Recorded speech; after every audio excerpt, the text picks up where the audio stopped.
नमस्कार मित्रांनो. आज आपण एका महत्त्वाच्या विषयाची माहिती घेणार आहोत आणि तो विषय आहे एफ-आय-आर कॅन्सल केली जाऊ शकते का? म्हणजेच पोलिसांनी एकदा एखाद्या गुन्ह्याची किंवा एखाद्या घटनेची जर एफ-आय-आर स्वतःकडे नोंदवून घेतली तर पोलिसांना ती एफ-आय-आर कॅन्सल करण्याचे अधिकार शिल्लक राहतात का? आणि जर अशा प्रकारची एफ-आय-आर एकदा पोलिसांनी रजिस्टर केली, त्या एफ-आय-आरला एफ-आय-आर नंबर अलॉट करण्यात आला, तर पोलीस त्या एफ-आय-आरचं पुढे काय करू शकतात?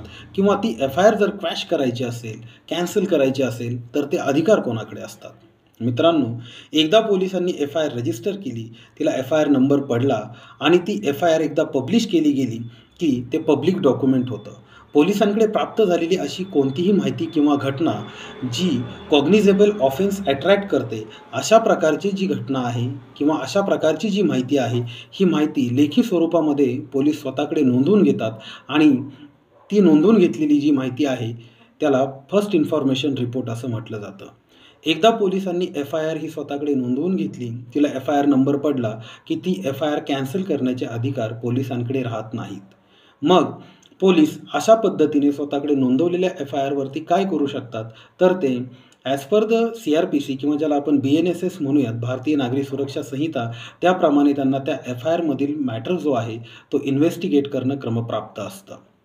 पोलिसांनी अशा प्रकारचा मॅटर इन्व्हेस्टिगेट केल्याच्यानंतर as per section 193 of the BNSS, भारतीय नागरी सुरक्षा संहितेचं जे सेक्शन 193 आहे, त्याप्रमाणे त्यांना माननीय कोर्टापुढे JMFC साहेबांच्या पुढे क्लोजर रिपोर्ट सादर करावा लागतो.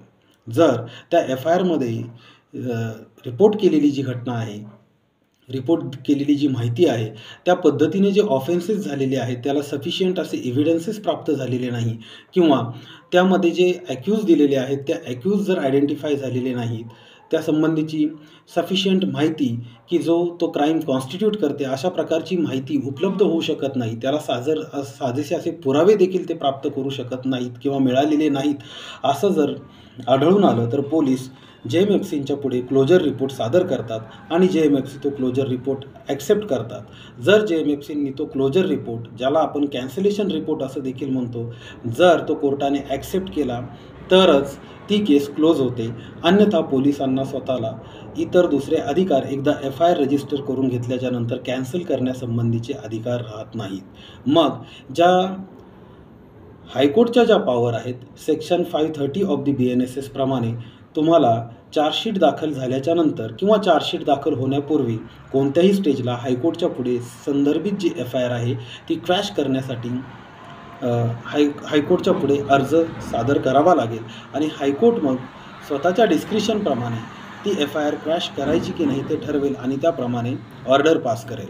म्हणजेच काय, एकदा BNSS सेक्शन 173 प्रमाणे एफ-आय-आर जर लॉग झाली, तर लॉग झालेल्या एफ-आय-आरला पोलीस कॅन्सल करू शकत नाहीत.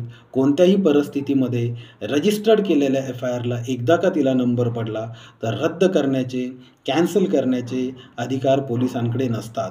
मग पोलिसांकडे फक्त त्या एफ-आय-आरमधील मॅटरला इन्व्हेस्टिगेट करून त्याचा क्लोजर रिपोर्ट किंवा चार्जशीट ही माननीय न्यायालयाच्या पुढे सादर करावी लागते आणि चार्जशीटमध्ये जर त्यांनी असं म्हटलेलं असेल की सदरच्या एफ-आय-आरमध्ये दाखल केलेला जो दिलेली जी माहिती आहे, ती माहिती लावलेले जे सेक्शन्स आहेत, ते सेक्शन सिद्ध करण्यासाठी पुरेशी नाही आहे आणि त्या माहितीच्या अनुषंगाने त्या सेक्शन्सला सिद्ध करणारे पुरावे उपलब्ध होऊ शकत नाहीत किंवा अशा प्रकारची घटना घडली असं सिद्ध होत नाही. अशा प्रकारचा जर क्लोजर रिपोर्ट सेक्शन 193 क्लॉज 3 प्रमाणे पोलिसांनी ॲज अन क्लोजर रिपोर्ट म्हणून, कॅन्सलेशन रिपोर्ट म्हणून जर JMFC यांच्या पुढे सादर केला आणि JMFC यांनी तो ॲक्सेप्ट केला, तर आणि तरच ती केस क्लोज होते.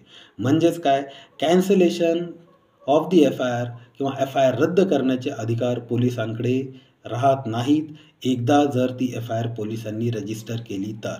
म्हणजेच एफ-आय-आर जर तुम्हाला क्रॅश करायची असेल तर सेक्शन 530 प्रमाणे तुम्हाला फक्त हायकोर्टकडे हा ऑप्शन राहतो. अन्यथा जर कंपाऊंडेबल ऑफेन्स असतील त्या एफ-आय-आरमध्ये, सेक्शन 359 ऑफ द BNSS प्रमाणे त्या कंपाऊंडेबल ऑफेन्सचे जे कंप्लेनंट आहेत त्यांच्या संमतीने आणि माननीय कोर्टाच्या संमतीने तुम्ही ते कंपाउंडेबल ऑफेन्ससाठी अर्ज दाखल करू शकता आणि डिस्चार्ज ॲप्लिकेशन फाईल करू शकता.